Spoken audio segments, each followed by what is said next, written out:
Semua yang dilakukan itu demi kemajuan dari timnas Indonesia karena dia ingin memajukan sepak bola Indonesia dengan membuat timnas Indonesia itu bermain secara rapi, dengan membuat para pemain itu bermain mengandalkan intelijensia, bermain mengandalkan visi permainan. Baru nanti kita bisa melihat permainan yang rapi. Kalau cuman main ngasal, lari kiri, lari kanan, gocek kiri, gocek kanan, main long ball ya mungkin 1-2 pertandingan menang, nanti pertandingan selanjutnya hancur semua. Ya, lihat saja. Kalau cuma main-main long ball itu kan susah. Emangnya gimana caranya bisa menciptakan banyak peluang dengan long ball? Gak bisa. Mainnya tuh harus pakai sistem. Nah, para pemain keturunan ini yang bisa membantu membentuk sistem permainan bagi timnas Indonesia. Dan sekarang kan sudah ada banyak pemain-pemain keturunan.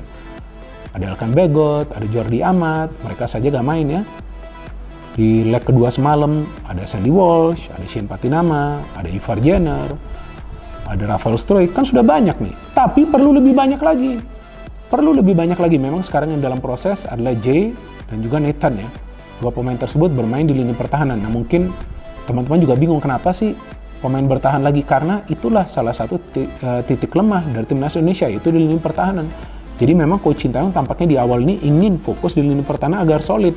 Maka itu dalam beberapa pertandingan terakhir ya timnas Indonesia bisa mencatat clean sheet juga sih. Bukan cuma lawan Brunei, sebelumnya juga kan ada untuk Turkmenistan kan di FIFA Matchday, artinya bisa menjaga clean sheet.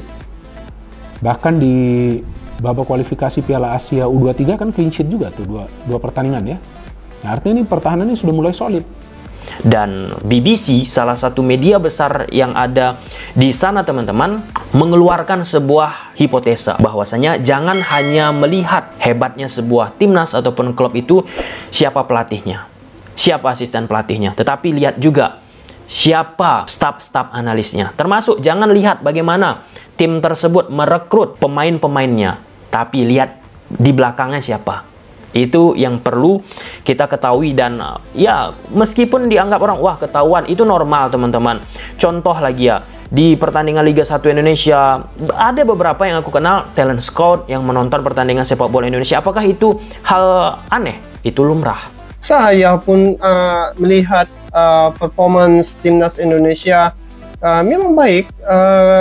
Tengok saja macam mana Sintayong membentuk mereka, dan di situ memang layak untuk mendapat pujian ya timnas Indonesia ni, kerana dari segi result yang mereka perolehi itu nyata, nampak ya. Jadi kalau dari sudut performance memang saya rasa memang terbaiklah untuk timnas Indonesia. Buktinya sudah jelas ya, menentang Brunei, 2 kali menang ya, 6-0. Brunei dihantam sampai tidak dapat jaringan. Pertahanan Indonesia tuh memang mantap, fit. Ya semoga bisa lolos jadi 2 terbaik grup lalu lolos ke babak 3. Itu seksi banget tuh kalau bisa sampai lolos kan. Babak 3 berangkat bareng Irak kan untuk babak berikutnya. Iya. Terus kerasa juara itu kamu. Lambung lagi nanti ST itu. Luar biasa. Oke, kepada Pratama Arhan, Rafael Struijk, Elkan Bagot, Bung Toel optimis Anda akan bisa melampaui Filipina, Vietnam, dan membuat kacau Irak. Mudah-mudahan kita lolos.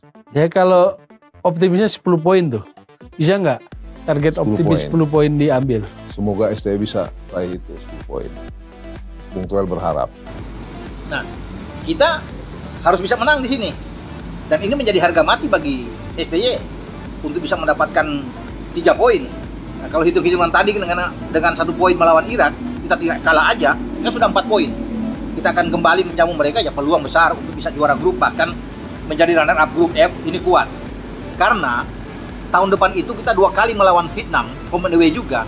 Kita lebih dulu menjamu Vietnam. Ya, itu peluang kita terbuka sekali. Kita menjamu Vietnam sebelum kita menuju ke markas Vietnam. Jadi kalau kita sudah bisa mendapatkan hasil 2 kali tidak kalah melawan Irak dan Filipina, kemudian kita bisa menang dalam pertandingan kandang pertama kita melawan Vietnam, peluang terbuka. Kita tinggal menahan imbang Vietnam dalam pertandingan kedua sebelum nantinya pada tanggal 6 Juni itu kita konsentrasi menjamu Irak.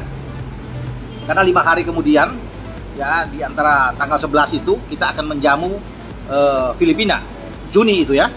Jadi memang peluang terbuka asalkan tadi kita dapat hasil yang bagus. Dan Filipina saya pikir gembira dengan penawaran Indonesia ini. Ketika Indonesia mengirim surat, cepat sekali Federasi Sepak Bola mereka langsung menangkap ini dan mereka setuju. Kemudian Indonesia mengirim surat lagi ke AFC, AFC juga setuju. Dan saya lihat lagi dari tadi pagi ya, bagaimana apakah sudah berubah di jadwal resmi di FIFA, dan sudah berubah. Kita akan bermain tanggal 21 November itu, berputar Indonesia tandang Filipina yang jadi tuan rumah. Media Jepang, Football Tribune Japan, ungkap penyebab timnas Indonesia berpotensi jadi tim yang menakutkan di Piala Asia 2023. Menurut Football Tribune Japan, strategi naturalisasi yang dilakukan oleh PSSI membuat timnas Indonesia menjadi tim yang berkekuatan besar di Piala Asia 2023. Sebagaimana diketahui, skuad Garuda julukan timnas Indonesia berada di grup D bersama Jepang, Vietnam, dan Irak di babak penyisihan grup Piala Asia 2023. Turnamen tersebut akan digelar di Qatar pada tanggal 12 Januari hingga tanggal 10 Februari tahun 2024. Sebelum Piala Asia 2023 dimulai, PSSI diisukan akan menaturalisasi 6 pemain diaspora yang berkarir di Eropa untuk memperkuat skuad timnas Indonesia. Mereka yakni Ragnar Oratmangun, FC Groningen, Ilyas Alhaf tanpa klub sebelumnya Almere City, Emil Audero, Sampdoria, Miss Hilgers FC Twente, Tom Haye SC Heerenveen, JIZ Venezia. Rumor naturalisasi itu pun sampai ke media Jepang yakni Football Tribune Japan. Media negeri Sakura itu menyebut jika PSSI berhasil menaturalisasi ke-6 pemain keturunan tersebut, timnas Indonesia di bawah asuhan Shin Tae-yong diprediksi akan jadi kekuatan besar yang menakutkan di benua Asia khususnya Piala Asia 2023. Semua pemain ini memiliki akar di Indonesia, dan PSSI yang berencana memperkuat timnas Indonesia melalui strategi naturalisasi, sudah mengincar mereka sejak lama, tulis laporan Football Tribune Japan, dikutip Minggu, tanggal 6 Agustus tahun 2023. Jika naturalisasi mereka terwujud, diprediksi mereka akan menjadi kekuatan besar bagi timnas Indonesia yang dipimpin oleh Shin Tae-yong, tambah media Jepang itu. Sebab demikian, Football Tribune Japan memperingatkan kepada timnas Jepang untuk tidak meremehkan timnas Indonesia sedikitpun saat bersua di Piala Asia 2023. Terlebih, skuad timnas Indonesia memiliki bakat besar dalam setiap individu pemain besutan Shin Tae-yong itu. Timnas Indonesia berada di grup D bersama Jepang, Vietnam, dan Irak di babak penyisihan grup Piala Asia yang akan digelar di Qatar awal tahun depan, tulis Football Tribune Japan. Indonesia berada di peringkat 150 peringkat FIFA dan terbawah grup, tetapi bakat individu mereka kuat dan mereka adalah lawan yang sulit, tambah laporannya. Sejauh ini, timnas Indonesia memang telah diperkuat oleh sejumlah pemain naturalisasi yang mayoritas berdarah Belanda seperti Mark Klok, Stefano Lillipali, hingga Ivar Jenner. Menariknya, Football Tribune Japan justru membawa-bawa nama ex-pemain timnas Belanda seperti Robin van Persie, Roy Mackay, hingga Giovanni van Bronckhorst. Karena latar belakang sejarahnya, banyak orang di Belanda berakar dari bekas jajahan Indonesia. Ada banyak pemain sepak bola Indonesia, dan mantan pemain timnas Belanda yang terkenal antara lain F.W. Robin van Persie, F.W. Roy Mackay, D.F. John Heitinga, M.F. Nigel de Jong, dan D.F. Giovanni van Bronckhorst yang dikenal dengan sistem, tutup media Jepang itu. Pelatih asal Korea Selatan, Shin Tae-yong, telah lama menjadi pilar dalam pengembangan timnas Indonesia, namun kepergiannya telah mengungkapkan kelemahan yang sangat signifikan dalam performa tim. Pada awalnya, Indonesia mengalami kenaikan drastis dalam permainannya di bawah arahan Shin Tae-yong. Pelatih Jepang pun memberikan pujian atas penampilan tim Indonesia di kualifikasi Piala Asia, bahkan menyamakan permainan mereka dengan tim-tim kuat seperti Korea. Shin Tae-yong terbukti berhasil membentuk tim yang memiliki kualitas dan gaya bermain menarik, yang membuat banyak penggemar sepak bola di Indonesia sangat bersemangat. Namun, ketika Shin Tae-yong meninggalkan posisinya sebagai pelatih kepala timnas Indonesia, keadaan berubah drastis. Timnas Indonesia yang sebelumnya tampil gemilang mulai merosot dalam permainannya. Puncaknya adalah saat mereka kalah dari tim yang dianggap lebih lemah, China Taipei, di Asian Games 2023. Hasil ini membuat sejarah memalukan karena belum pernah terjadi sebelumnya timnas Indonesia mencatatkan kemenangan besar di pertandingan sebelumnya dan kemudian mengalami kekalahan yang sangat buruk. Perkataan Shin Tae-yong tentang potensi kehancuran timnas Indonesia tanpa bimbingannya ternyata menjadi kenyataan yang sulit dihindari. Permainan Indonesia kehilangan arah dan koordinasi yang dulu mereka tunjukkan. Para pemain tampak kebingungan, dengan banyak kesalahan dalam operan dan kurangnya sinergi di lapangan.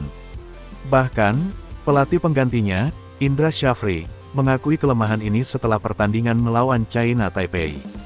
Indra Syafri sendiri mengakui bahwa timnas Indonesia perlu melakukan evaluasi serius untuk memperbaiki permainannya. Meskipun hasil yang buruk ini adalah pukulan keras bagi tim dan para penggemar, Syafri bertekad untuk bersama-sama dengan timnya berjuang keras untuk mencapai babak 16 besar di Asian Games 2023. Ramalan pelatih Jepang tentang betapa pentingnya Shin Tae-yong bagi timnas Indonesia akhirnya terbukti benar. Kehadirannya telah membuat perbedaan besar dalam permainan tim, dan kepergiannya telah menyebabkan kekacauan yang harus segera diatasi.